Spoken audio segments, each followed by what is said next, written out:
નમસ્કાર। આજે એક એવા સફળ ખેડૂતની વાત કરવી છે કે જેને શૂન્યમાંથી આખી ખેતીને સર્જન કર્યું છે અને ખેતી અત્યારે એક અન્નદાતા તરીકે ખેડૂત કામ કરી રહ્યા છે। હજારો વ્યક્તિને એ આ જોઈ શકાય છે કે ખારેક પૂરી પાડે છે। વાત એ ખેડૂતની કરવી છે આજે કે જે ખેડૂતે ખેડૂત નહીં પણ સૌ પ્રથમ પોતાની કારકિર્દીની શરૂઆત ખેતીની અંદર બીજા ખેડૂતને ત્યાં સાથી એટલે કે મજૂર તરીકે કામ કર્યું હતું અને એ ખેડૂત આજે અન્ય વ્યક્તિને પણ મજૂર તરીકે કામે રાખી રહ્યા છે। શૂન્યથી સર્જન કરેલું આ ખેડૂત છે મધુભાઈ છે મારી સાથે અને એ મધુભાઈ આપણે એ મધુભાઈ જોડે વાત કરીશું અને એ મધુભાઈ છે એ અલગ અલગ રીતે પોતાનું આખું કરી રહ્યા છે। એમણે એક ખારેક આખી અલગથી વિકસાવી છે। હું તમને દેખાડી રહ્યો છું। હરનીલ કે આપને એ વિઝન બતાવશે, આ ખારેક બતાવશે કે આ ખારેક છે એ દેશી ખારેક છે, જોઈ શકાય છે। અને દેશી ખારેક કે જે બહારથી આવતી ખારેક છે એમાં અને આમાં ખૂબ જ ફેર દેખાઈ રહ્યો છે, લાગી રહ્યું છે। કેમ કે આ એક ખારેકનું વજન અંદાજિત 10 ગ્રામથી લઈને 30 ગ્રામ સુધીનું હોય છે। અમુક ખારેક સારી છે તો એનું 50 ગ્રામ સુધીનું પણ વજન થતું હોય છે। હું આપને દ્રશ્યમાં બતાવીશ કે આ જોવામાં તો સામાન્ય ખારેક લાગે છે પણ આ ખારેક એક મધ જેવી ખારેક છે। કાચી ખારેકને તમે ખાવ તો પણ તમને ગળી લાગશે અને ડચુરો જે સાદી ભાષામાં કહી શકાય, ગામઠી ભાષામાં જે ડચુરો કહી શકાય, તો એ આ ખારેકથી ડચુરો ચડતો નથી। આ ખારેક એ દેશી ખારેક છે અને આજે એ મધુભાઈ સાથે વાત કરવી છે। એને કેવા પ્રકારની મહેનત કરી હતી, કઈ રીતે એને જમીન મેળવી, એને અબુધાબી એની અંદર કડિયા કામ કર્યું, 5 વર્ષ સુધી વિદેશમાં રહે અને પોતે કડિયા કામ કરી અને આખરે પાછા પોતાના માદરે વતન આવ્યા। વતનનો પ્રેમ અનોખો હોય છે દરેક વ્યક્તિ માટે, પણ આ મધુભાઈએ પોતાના વતનની અંદર આવી અને એક ખેતી કરવાનું નક્કી કર્યું। આખરે આ જગતની અંદર જે કાંઈ પૂરું પાડતો હોય તો એ એક જ છે કે અન્નદાતા। અન્નદાતા જો અન્ન પેદા કરવાનું બંધ કરી દેશે તો પ્લાસ્ટિકના ચોખા ખવાતા નથી કે ચાઇનાના ચોખા ખવાતા નથી। એટલે આ અન્નદાતા એક મહત્વની ભૂમિકા ભજવતા હોય છે। ત્યારે આજે એ ખેડૂત સાથે વાત કરવી છે કે જેણે પોતે શૂન્યમાંથી આ ખેતીનું સર્જન કરી અને આ ખારેક કે જે વિદેશથી આવતી ખારેકને પણ ટક્કર મારે એવી ખારેક આ વર્ષે તૈયાર કરી છે। તો એ પાછળ ખૂબ જ મહેનત થઈ છે, કઠિન પરિશ્રમ કર્યો છે, પણ આખરે એ મધુભાઈને આજે આ મીઠી ખારેક પોતાને પણ મીઠી રાખી છે। હું બતાવીશ આપને મધુભાઈ સાથે કરશું મુલાકાત। મધુભાઈ નમસ્કાર। નમસ્કાર।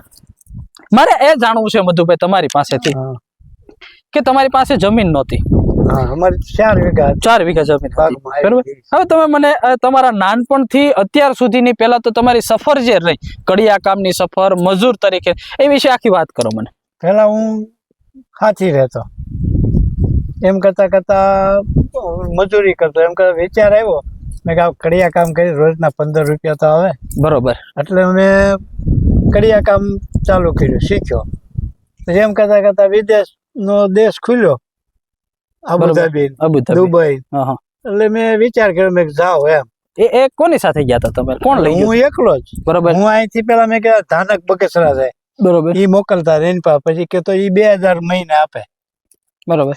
પછી મેં વિચાર કર્યો મેં હું અહીંથી ગયો પછી મુંબઈ, સવારે વહેલો ઉઠી એક ભાઈને મેં તાર આવવું ચાલ, એટલે અમે બે ગયા મુંબઈ, બરોબર? ત્યાં ઇન્ટરવ્યુ દીધું, જ્યાં બરાદી રહ્યા ન જવાનું છે, પાછા આવ્યા।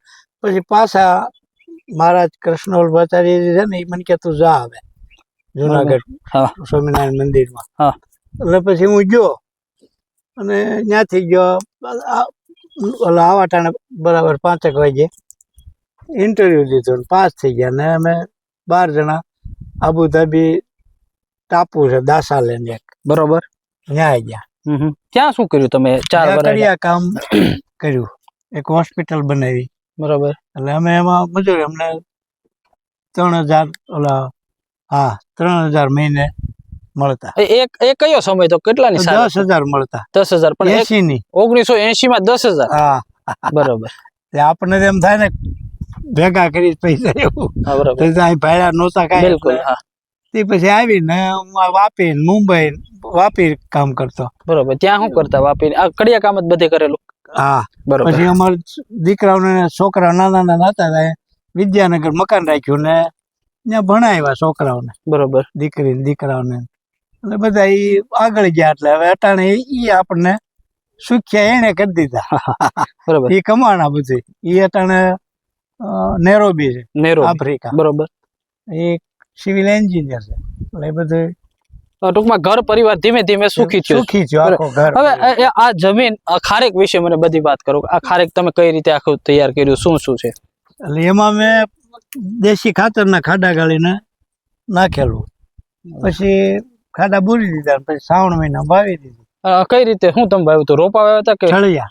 વાડીએ રોપા વાવ્યા હતા. પહેલી વાર હું કચ્છમાંથી રોપા લઈ આવ્યો. બરોબર. પછી આ બીજી વાર ભાઈ કે તમે ઠળિયા વાવો ડાયરેક્ટ. એનું શું કારણ? ડાયરેક્ટ ઠળિયા કે ફેરવી આ ઓલી ત્યાંથી લઈને વાવી, એટલે એ કરતા મને કે ઠળિયા. પછી 350 રૂપિયા કિલો હું લઈ આવ્યો ત્યાંથી, 20 કિલો. બરોબર. ખારેક બરોબર આવડી આવી મોટી મોટી ખારેક પણ ગોળ હતી ને એવી. પછી એના ઠળિયા સાકે કાઢી અને આ બધી વાવી દીધી.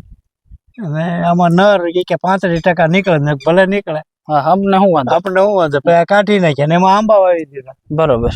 પછી આંબા વાવ્યા હતા માટલામાં. એટલે બરોબર આંબા થાય એમ. દાદા હવે આની ખાસિયત શું હોય છે? આપણે બહારથી આવતી ખારેક અને આ ખારેકમાં શું ફેર હોય લાગે તમને? આમાં રસ હોય, ઓમાં આના જેટલો રસ ન હોય. બરોબર. તમે ખાઓ તો એમાં તમને ડસુરો સડકે, અને આમાં તમે મોઢામાં રાળ થઈ જાય. સમજાણું? ગમે એટલી ખાવ તો આમાં ડસુરો નહીં ચડે, એ આપણે ગેરંટી. બરોબર.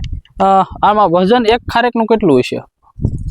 10 ગ્રામ, 50 ગ્રામ જેવી ખારેક, નાના મોટી સાઈઝ હોય. એટલે આમ તમે અત્યાર સુધી ક્યારે વજન ની માપતાલ કર્યું? મેં કાંઈ નહીં. આમ તમારો અંદાજ શું કે એક ખારેક સારામાં સારી ખારેક હોય તો 50 ગ્રામ સુધીની? હા બસ એટલી થાય. 50 ગ્રામ જેવી થાય. બરોબર. હારી અમુક થઈ જાય છે, આગળ ઓલી કરી જાય ને. એટલે હવે મને દાદા એ કહો કે અત્યારે તમારી પાસે કેટલા છોડ છે, કેટલા વીઘામાં ખારેક છે, અને કેટલા રૂપિયા કિલો વેચાણ કરો તમે? મારે છે આ બધા થઈને છોડ 800. બરોબર. ઓલી વાડીએ છે 500 છે, પણ એમાં નર કાઢી નાખ્યા હતા, એમાં પછી નાની છે હજી. બરોબર. એટલે 400 છોડવા ત્યાં છે, અને 300 કાંઈ, એટલે 800 છોડવા છે બધા છે. 500 ઓલા. એક છોડમાં ઉત્પાદન કેટલું હોય? એક છોડમાં જો 50 કિલો આવે, 60 કિલો આવે, કોઈમાં 2 લોબો, કોઈમાં 10. સારામાં સારો છોડ હોય તો કેટલા કિલો? આમાં 100 કિલો થાય. 100 કિલો થાય. બરાબર. અને ક્યાંક વધ ઘટ થાય. હા, એ તો નાના મોટા છોડ. 1 કિલો નો શું ભાવ છે? 100 રૂપિયા. 100 રૂપિયા. અને તમે કઈ રીતે વેચાણ કરો? 100 રૂપિયા કિલો. નહીં, એટલે માર્કેટમાં મોકલો છો કે પછી? માર્કેટમાં નહીં, અહીંયા જ લઈ જાય બધી. તમે આઈને લોકો લઈ જાય છે? બરોબર. આ ખારેક ને વિશેષતા તો એ તો ખરી ને કે ડચુરો ન ચડતો એટલે લોકો વધારે. બરોબર. આ હતા મધુભાઈ કે જેઓએ આ દેશી ખારેક તૈયાર કરી, અલગ અલગ વિદેશની અંદર કડિયા કામ કર્યું, ખનથી મહેનત કરી, દિલથી મહેનત કરી, અને આખરે એ મધુભાઈ સફળ થયા. એક સફળ ખેડૂત તરીકે, એક સફળ વ્યક્તિ તરીકે આજે એ મધુભાઈની આ વિસ્તારની અંદર ઘણી નામના છે. કહી શકાય છે કે ખારેક 5 ગ્રામ, 7 ગ્રામ, 8 ગ્રામ, 10 ગ્રામ એટલા સુધી હોય છે, પણ આ મધુભાઈના બગીચાની અંદર જોઈ શકાય કે ખારેક 40 ગ્રામની પણ જોવા મળી રહી છે.